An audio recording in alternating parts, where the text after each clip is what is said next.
Hey there folks, welcome to the channel. We've got an awesome episode lined up for you today, but before we begin, I'd like to tell you a quick story. About 5 minutes ago, that's right, this literally just happened, I got stung 3 times along the waistline by a small brown scorpion. Now, I've never been stung by a scorpion before, and as luck would have it, I get a triple dose. Apparently, the scorpion was hitching a ride along the inside of my chef jacket. When I put the jacket on, tightened up the apron, it did not like the pressure.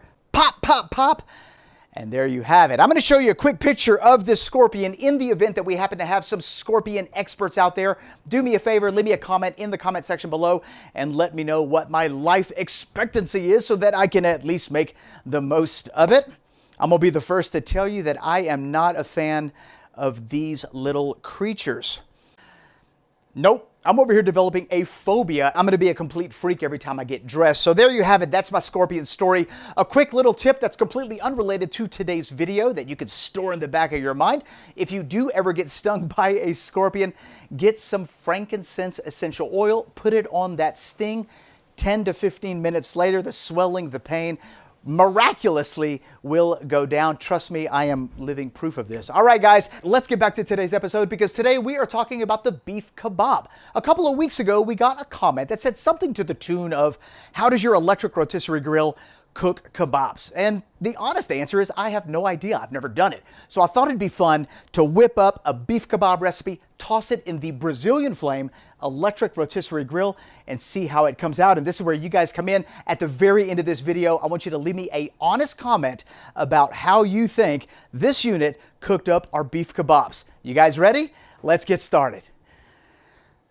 Feeling a little woozy. All right, we're going to be using beef tenderloin for these kebabs, and you don't need beef tenderloin to make this recipe. You could use any tender cut of meat, preferably one that's well marbled. The reason we're using beef tenderloin is because where I live, the meat is 100% grass-fed and not aged and can be incredibly tough. Besides, check out this price. For this beef tenderloin, it cost me $16.99 a kilo. That's roughly $7.75, give or take, per pound. Absolutely couldn't pass this up. So other options for meat could be like your sirloin tips, you know, the tri-tip or the sirloin cap, aka the picanha. If you're feeling a little frisky, you could use the ribeye. That would be absolutely amazing. I wouldn't use things like brisket or chuck. Those would probably turn out a bit chewy. So here we go. We've got our beef tenderloin, and this right here is known as the silver skin. This doesn't really break down during the cook, and so if you're going to be using that part, you definitely want to remove the silver skin.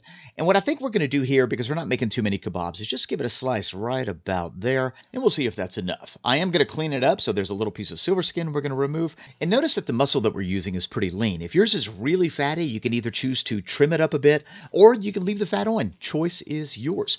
This little flap right here, this is part of a muscle group called the chain. And I think for this particular cook, I'm just going to square up that tenderloin by cutting it off. Now, we're just going to set that to the side, and trust me, none of this is going to waste. Let's cut off the tail, and there we go. That looks just about perfect. Beautiful looking piece of meat. This is typically what you would use to make like medallions if you were going to cook this up as an appetizer or something like that. And for our kebabs, we're just going to cut that right down the middle because I like to do anywhere between 1.25 inches, 1.5 inches cubes. You know, you can literally make this as big as you want. The smaller you make it, the faster it's going to cook. And so you definitely don't want to make it too small. So anything around 1.5 inches or a little under 2 inches is good to go. And that's what our meat is going to look like. Let's get a marinade prepared. We're going to start off with a little soy sauce. You can find a recipe in the description box below. Next, we've got some Worcester sauce, and then we're going to add some lemon juice.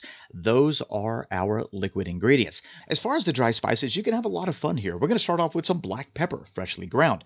Next, we've got some toasted coriander seed, and this is an incredible ingredient because if you give it a quick toast and grind it all up, you are going to have a coriander version 2.0 that is unbelievable. And so that's what I like to do for coriander. We're going to go ahead and toss that in as well. Next, we've got some Italian seasoning, and then optional, you've got some red pepper flakes. And finally, let's add just a touch of mustard. Give it a whisk, and that is our marinade. This is going to help with the tenderness, the flavor, and the juiciness.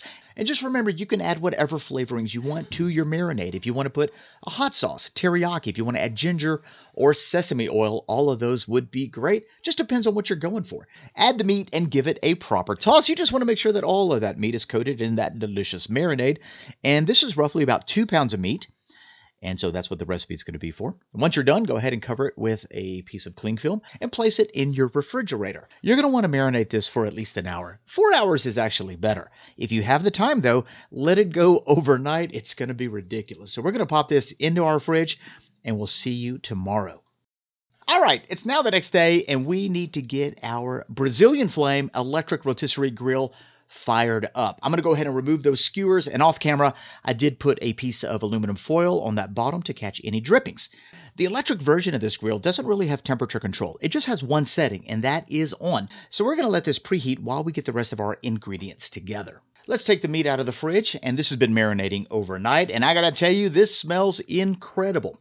What I'm about to do right here is completely optional, because you don't technically need to do this. We're gonna remove the meat from the marinade and then place it on a drying rack. What I think I wanna do here is just blot the meat dry with a paper towel. This is gonna improve the way it cooks and even possibly give us a little Maillard reaction. So don't forget to get both sides. Now that it is blotted dry, we're gonna set that to the side. Let's look at our vegetables. You can literally use whatever vegetable you want. We're going to be using a couple different colors of bell pepper to give it a beautiful color splash. I've got a zucchini here. We also have a red onion, and you know what? For fun, let's add some cherry tomatoes. I think that's going to be absolutely amazing. And like I said, you could use whatever vegetables you want. If you want to add mushrooms, cabbage, if you want to add eggplant, absolutely brilliant. To prepare your vegetables, you're just going to want to cut them up into pieces that are going to fit onto your skewer, and you want to try to make sure that the pieces are roughly about the same size as your meat. As you can see, the way that I've cut the red onion, these are now perfect for the skewer. Let's get the rest of our vegetables cut, and I'll be right back.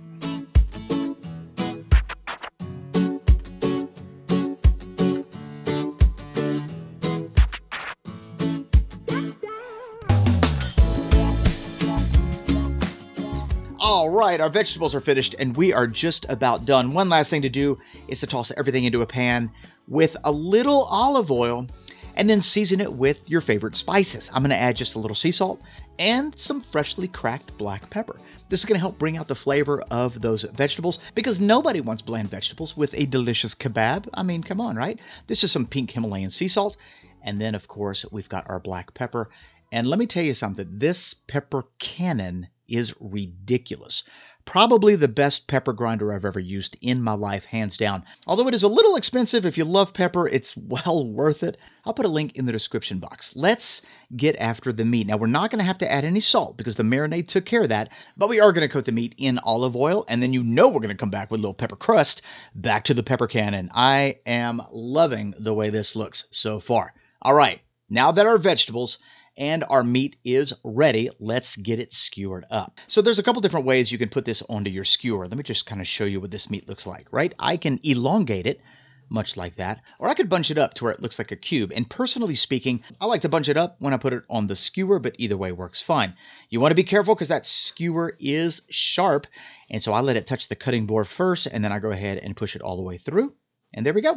We are going to slide that all the way to the end of our skewer because we are going to load this baby up. And now it's time to add our vegetables. This is going to give us a stunning shish kebab appearance. And remember, you can do anything you want at this step. If you want to have one skewer that's all beef and another skewer that's all vegetables, absolutely you can have at it. There's really no right or wrong answer here. So we now have our first layer down. We're going to basically rinse and repeat until we are done.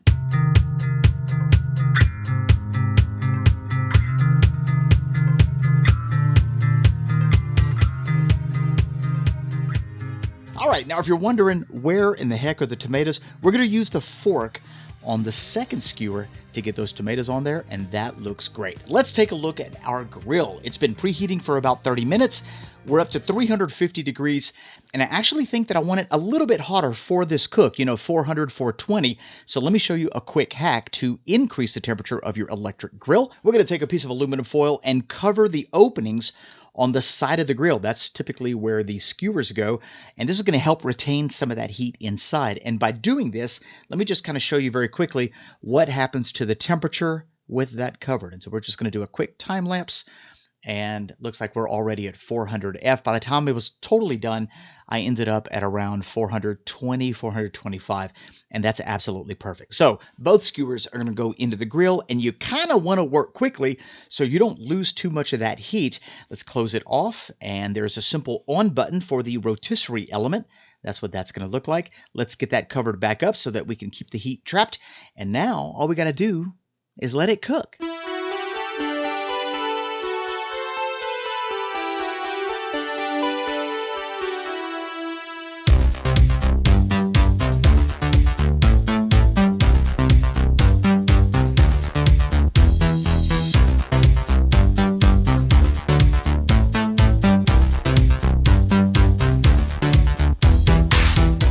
They look absolutely beautiful. We did get a little Maillard reaction on the vegetables and on the meat.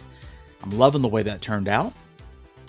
Now, before we cut into these, and I know it may seem hard, you're going to want to let them rest for a few minutes. That's going to help redistribute the juices, let those muscle fibers relax, and it's just going to enhance the overall experience. After about 5 minutes, this is what our beef kebabs look like.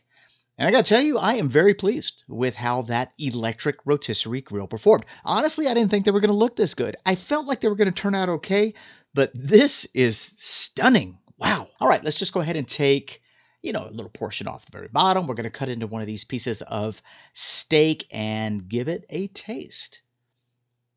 Cooked at about 420 Fahrenheit for 10 minutes. Our beef kebabs are done, and I gotta tell you, they look amazing. Check that out. Beautiful color on the beef and the vegetables. And that's because we started off at that really high heat, and this is what our final piece of meat looks like. We're gonna give this a taste. You can obviously cook this to whatever doneness you want. The more done your meat is, the softer your vegetables are gonna be. So let's just go ahead and give this a taste, see what it's like. Wow. That is super tasty. That marinade really went to work. I mean, I let it sit in the fridge for about 12 hours, and this is ultra tender, ultra flavorful, and incredibly juicy. Let me just get one more bite here. I gotta tell you, this is delicious.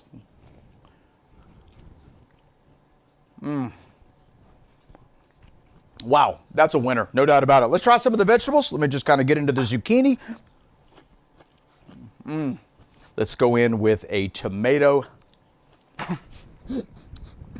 Wow, that is nice. That tomato is like a flavor bomb in your mouth.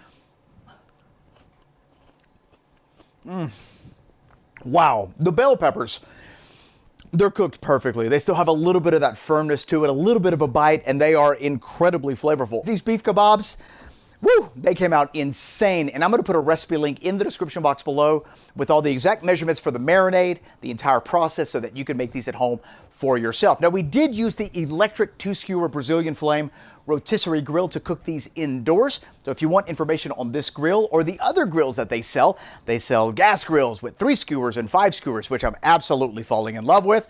I'll put a link to their website in the description box below as well. If you have any questions on how to make beef kebabs, you know where they go. And if you like this video, give it a great big thumbs up. If you are new here and you enjoyed today's recipe, be sure to hit that subscribe button and that notification bell so you don't miss a single episode. Thanks a lot for watching. We'll see you in the next one. Bye-bye.